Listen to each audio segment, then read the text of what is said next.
Welcome to the Wealth Matters podcast, where investors come together to better understand how to build passive cash flow and create generational wealth without all the confusing mumbo-jumbo. Here's your host and co-author of Amazon #1 bestseller, Alpesh Parmar. Welcome to Wealth Matters podcast number 352. Hope all of you are doing great. Finally, we struggled with flu and finally we are almost back to normal. And as I mentioned, moving forward, I'll be talking a lot about the book we are working on.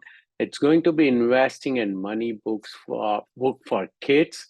And the reason I started thinking about this is because when we look at our financial system, there are three things.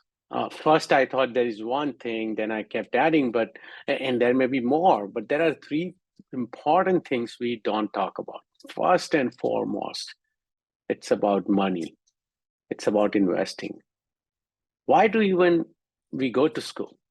Why we work hard? What's the reason? What do we want to achieve? In the end, either you want to have a great life, either you want to enjoy and tour around the world, travel around the world, or maybe you want to make a lot of money and donate, right?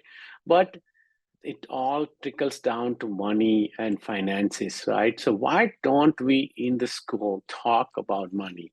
And this is the question I had all the time. So as I mentioned, there are three things I think are important, and we don't talk about it with our kids in school and even in colleges, right? So first, money and finances. Second, sales and marketing.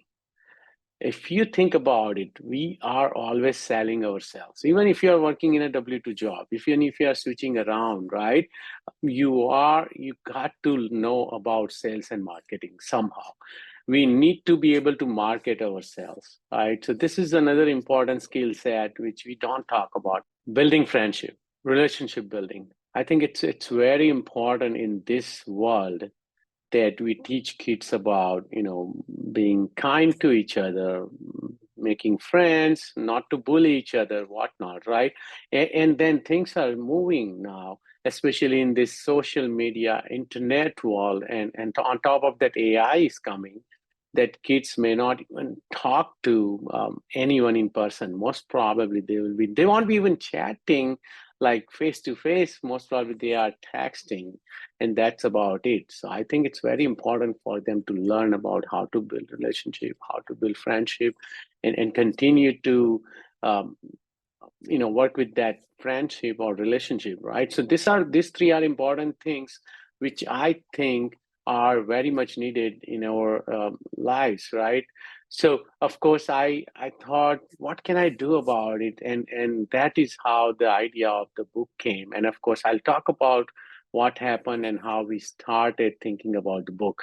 But it's so important for our kids to know that what our parents are doing. And it may not be our kids, right? Grandkids, if you are already a grandparent, if you have nephew and niece, maybe you're not married, but you have nephew and niece you spend time with, or you have your friends and other family members, right, with kids, and you may want to pass this along. So I highly, highly recommend keep checking this podcast. And I'm not going to take more than 5-10 minutes every week because I slowly want to start giving out information. We are hoping to release the book by, I would say, March or April of 2024. So we are not very close, but in my eyes, we are really close, because that is what I found out, that writing a book is one thing, but getting it published is a whole different world.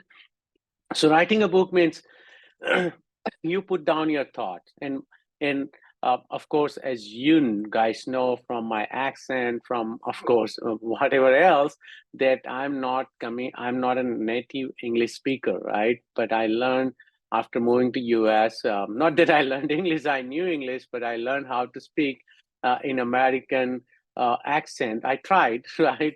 But the idea was that I learned, but of course I'm not a good writer either. And if you guys remember that I did write a chapter in the book Resilience, but that was one chapter writing a book worth of most probably 70 to 100 pages.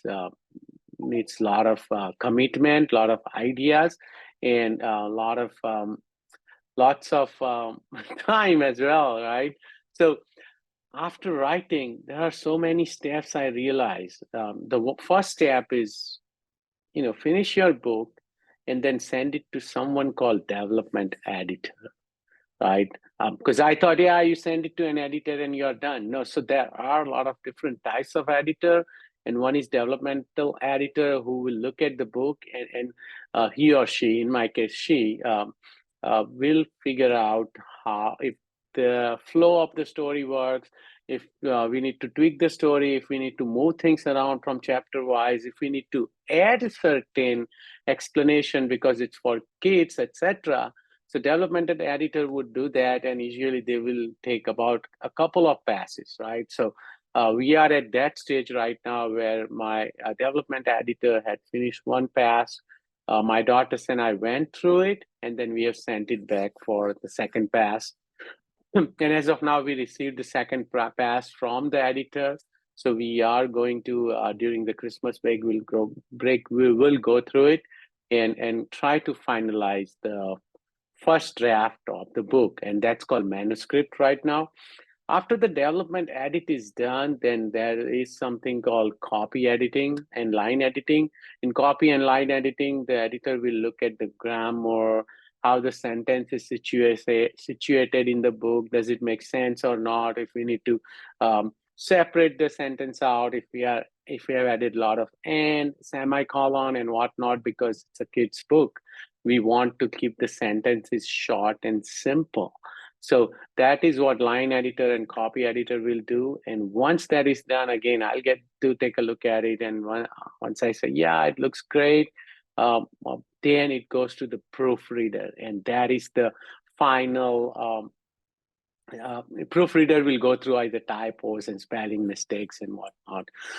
And that's like the final version of the book. But while that is going on, I also need to start working on illustrations, because this is a kid's book.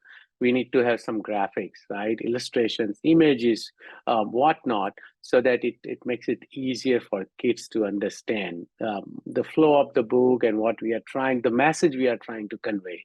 So while that is going on, while the line and copy editing is going on, I'll work with the illustrations and come up with illustrations. And at the same time, I will also start working on book design and book cover design, formatting, etc. with a formatting company or a publishing company. And I also have a mentor who, he or she, in my case, again, is she, she'll be guiding me through this entire process, and she'll keep me on track, right? Because it's a project. So after all of that is done, of course, then I need to do some social media marketing for the book launch, and then, of course, launch the book on Amazon and other platforms like Barnes and Noble and whatnot. So that's the process. So it to me, when we started thinking about publishing the book, we started writing the book in 2020, yes, during COVID. But when we decided to publish, I said, yeah, I can publish it in 2023. Let's finish it during summer and then we should be done. I didn't realize that there are a lot of steps and processes as well as people involved in during this journey. So now that I'm aware, I'm being more realistic and thinking that April 2024 would be would maybe the best time to launch the book. So if you are listening to this, or if you are watching this video, please let me know what you think about what you have heard so far. Thank you so much for watching and listening.